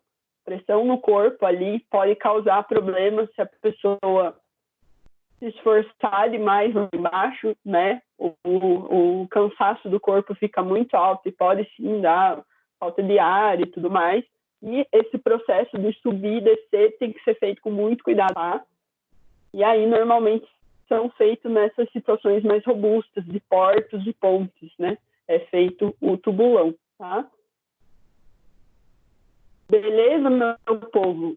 fechamos essa parte de fundações. Então, falando lá, fundações rasas, blocos, sapata radier, fundações profundas, estacas pré-fabricadas, estacas moldadas em loco e os tubulões, tá? E aí, meu povo, agora a gente vai falar de serviço, né? Porque é assim que a gente gosta. Então, como a gente está longe, os trabalhos vão ser agora entregues online, né? Vocês já estavam fazendo isso, eu estava trabalhando com os formatos. Mas essa semana, como a gente começou a falar de um assunto que é mais extenso, que é mais longo, mais robusto, a gente vai conversar um pouquinho e fazer um trabalho escrito, um pouquinho mais longo. Vocês podem fazer ele digitado, tá? Podem me enviar ele digitado, não tem problema, tá? Mas eu quero que vocês pensem um pouco mais nessas respostas, elaborem um pouco mais para a gente conversar sobre aspectos mais práticos, como a gente está conversando hoje, né? Para conhecer esse tipo de situação. Então, nós temos aqui 3 questões para vocês, tá? Eu vou falar sobre cada uma delas. Se vocês ficarem com dúvidas, podem ir me perguntando aqui, a gente vai conversando, né? Eu vou dar uma explicada geral para vocês entenderem qual que é a ideia desse trabalho aqui. Como vocês viram, ele vale bastante, vale 300 pontos, né? Por enquanto a gente está fazendo esses trabalhos e as aulas online, para que vocês consigam ainda aproveitar o conteúdo, a gente consiga seguir com o semestre, e o meu objetivo é que vocês continuem aprendendo da mesma forma, tá? O que eu vou passar para vocês de trabalhos, né? São as questões dos trabalhos que eu passaria em sala de aula. Assim como eu passei os formulários, eram situações que eu ia responder com vocês em sala, né? Que vocês iam tentar responder, e aí a gente vai seguindo com os trabalhos da mesma forma, tá? Então, esse trabalho vai dar 300 pontos para vocês. Vocês têm o prazo de 1 semana, já vou falar do prazo ali para vocês. Então, vamos falar da primeira questão. Existem inúmeros ensaios para a investigação geotécnica do solo, além dos que foram apresentados hoje aqui. Sondagem a trado e a sondagem a percussão, ou SPT, que a gente comentou hoje. Tá? O que eu quero que vocês procurem? Encontrem outros 2 ensaios que são utilizados para conhecer o subsolo. 2 outros ensaios de investigação geotécnica. Explique para mim como que eles são realizados, qual que é o procedimento, né? Como que eles são feitos. Tá? Não precisa entrar em todas as etapas, se ele tiver uma norma, me explica como que é feito esse ensaio no geral, como se eu fosse uma pessoa que não conhecesse, como que você explicaria. E classifique o método de investigação. O que eu quero saber é, esses 2 ensaios que vocês vão escolher, o que eles são? Eles são diretos? Eles são semidiretos? Eles são indiretos? A gente conversou um pouquinho sobre isso quando falamos dos ensaios, né? Quando a gente tem os ensaios diretos, a gente tem perfuração e coleta de amostra. Nos semidiretos tem perfuração, mas não tem coleta de amostra. E nos indiretos eu não tenho nem perfuração, nem coleta de amostra. Então dá para vocês escolherem 2 ensaios aí e me contam sobre isso.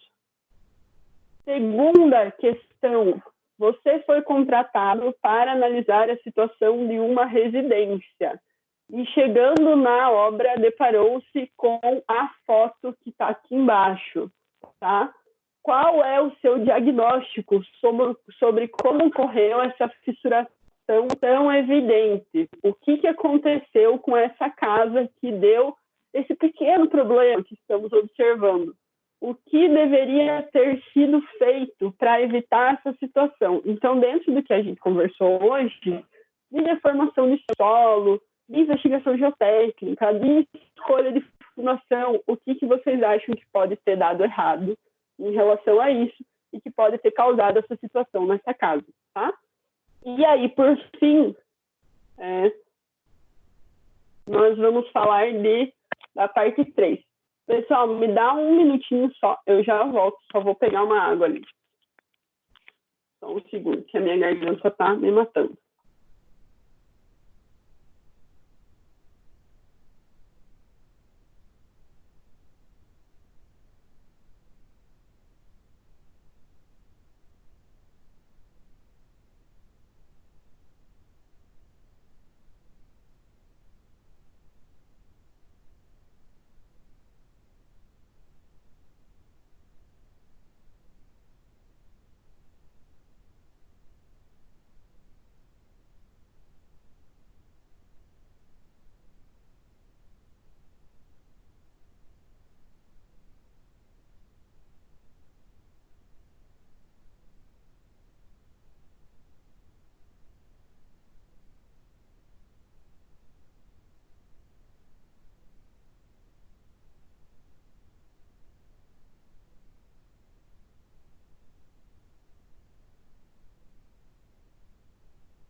Pronto, voltei.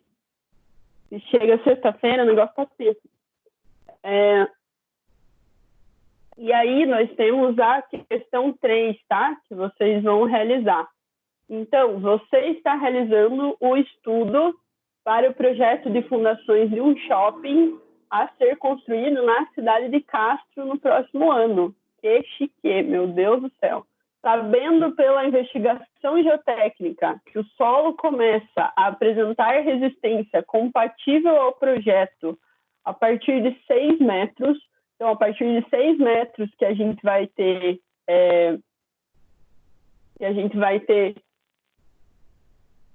uma resistência que seja interessante para garantir que essa edificação vai ter um solo distribuído de maneira adequada, né? Já tem um Condor, né? Bem isso. Praticamente isso, né? A extensão do Condor. Tá? Sabendo que a resistência compatível começa a partir de 6 metros e não tem a presença do lençol freático. Então, não tem um lençol freático. Qual é a fundação que você irá escolher para essa edificação? Explique a sua escolha baseada nos conhecimentos dos elementos de fundação. Então, o que eu quero de vocês? Eu quero uma fundação específica? Não, vocês têm liberdade para escolher o tipo de fundação. O que eu quero que vocês façam? Me expliquem por quê. Eu escolhi essa fundação porque a execução dela é assim. Eu escolhi essa porque ela vai funcionar dessa forma. Então, escolham a fundação e me deem argumentos para falar, não, beleza, gostei da escolha, boa escolha, tá? É isso que eu quero que vocês trabalhem. Aí, pessoal, essas 3 questões, o prazo é aula da semana que vem até a meia-noite da sexta-feira que vem, tá? Vocês têm esse prazo, então eu recebo até meia-noite e me manda por e-mail. Vou estar com o e-mail aqui, né? Vocês me enviam lá por e-mail, que daí eu pode ir no caderno? Pode responder no caderno, coloca as fotos em anexo para mim no e-mail e manda, tá? Pode fazer isso sim.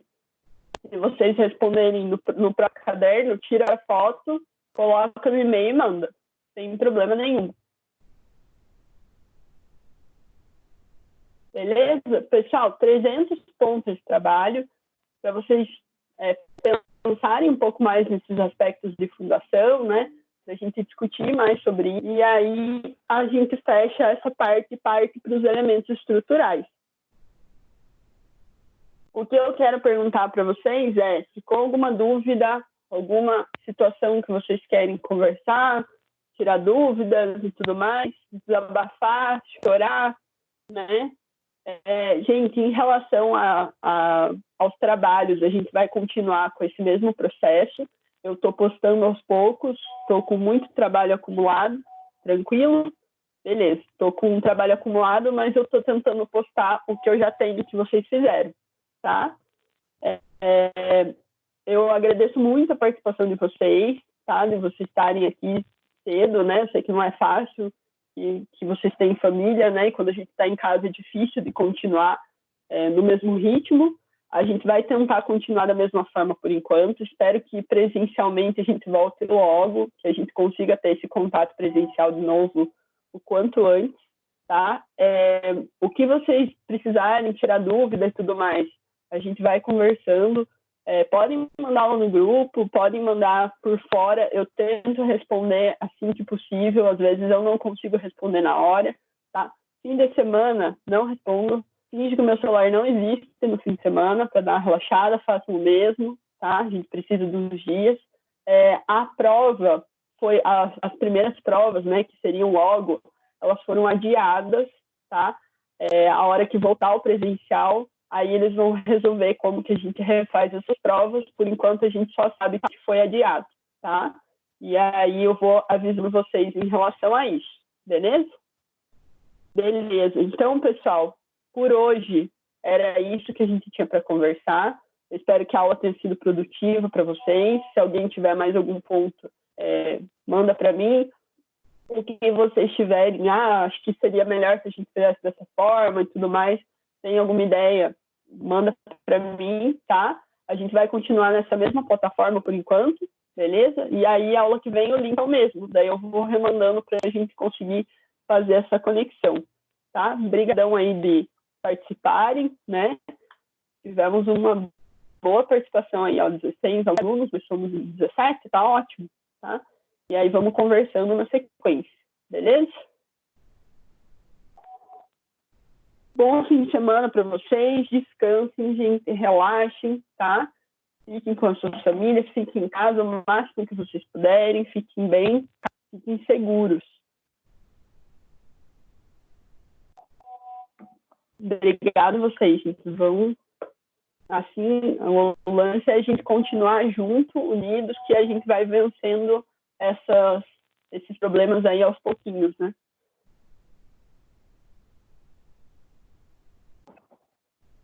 Vocês que animam a gente para fazer um negócio, para continuar. Bom fim de semana para vocês, gente. Estão liberados.